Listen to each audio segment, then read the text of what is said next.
Hello, this course is about the practical side of being an actor on set and how to do it professionally like a real pro so that you help the production, things move smoothly, and everybody gets along.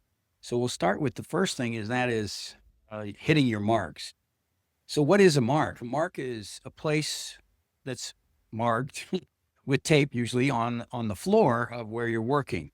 And that mark is an indication for where you are to stand in the best light and the best location for the camera focus is really what it's for. And that way, the focus can be racked to that particular length, right? Usually it's measured with a tape measure, actually, from the point of the lens to where you stand, your nose or whatever. And then the camera crew marks the floor, and that's where you're supposed to stand. Usually it's for when you walk into a scene or when you come in from another place and then you end up staying at that particular place for most of the scene. There could be one or two or three marks in that scene, and it's your job to hit those marks. Now, the worst thing would be that you just constantly think about hitting your mark and where is it? I can't miss it. What if I do? I'll screw up the camera guys, and I can't do that. Well, that really is not a good thing. And you're an actor, so your main duty is to be the character. It's secondary to hit marks, but it's professional to do it consistently well. So you want to learn how to do this quite easily. And a mark is really to your benefit as well, for everyone. So how do you do this? There are several ways to do it. Well, I know of two actually that are effective.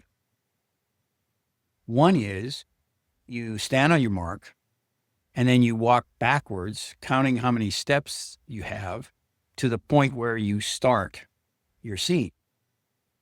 And then you just count as you walk toward that mark.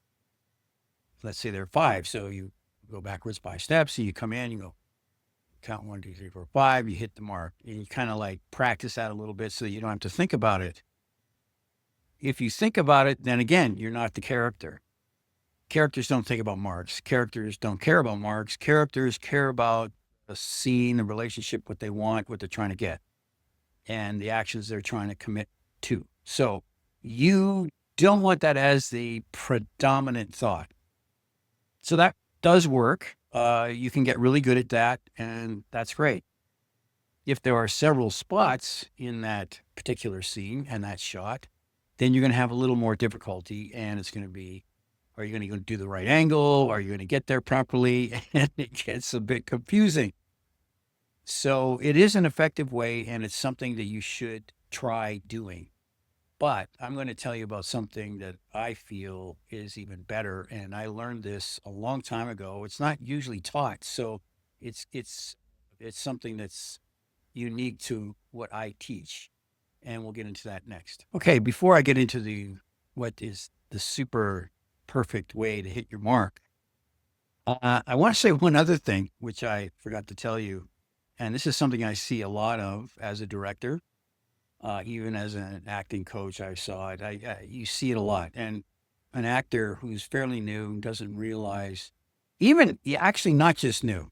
There are actors that do this that are experienced, and that is look down at your mark. I've even heard stories of famous actors doing it, and everyone just doesn't say anything about it. They let it slide. But it's really, really bad to do it. I mean, there's nothing worse than an actor walking in toward their mark and they're talking to the other person, then they look down to make sure they're where they're supposed to be. And if you look, if you're aware of this, you will probably see it in various movies, even. I've seen it. It's something that it really isn't good. So that's the worst thing to do. And you definitely don't want to do that. So, what's this last one that's very effective and I find much easier? And it's to triangulate yourself with two other objects in the room that are not mobile.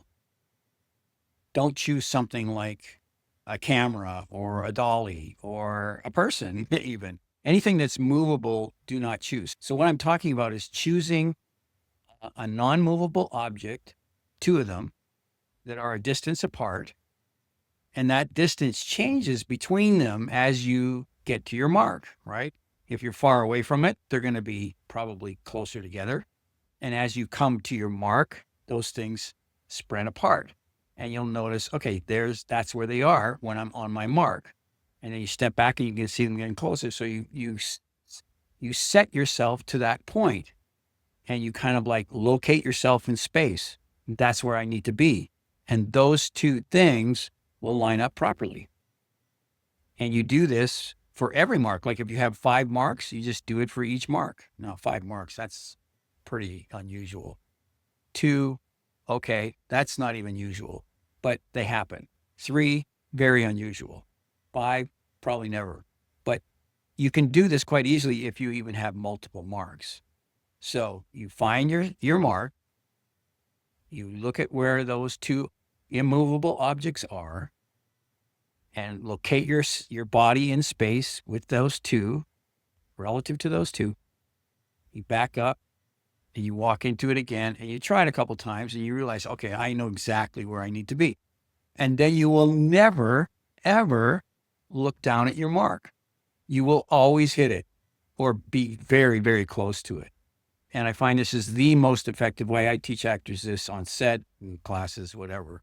And it is the best one I have ever used. And actors that find out about it use it.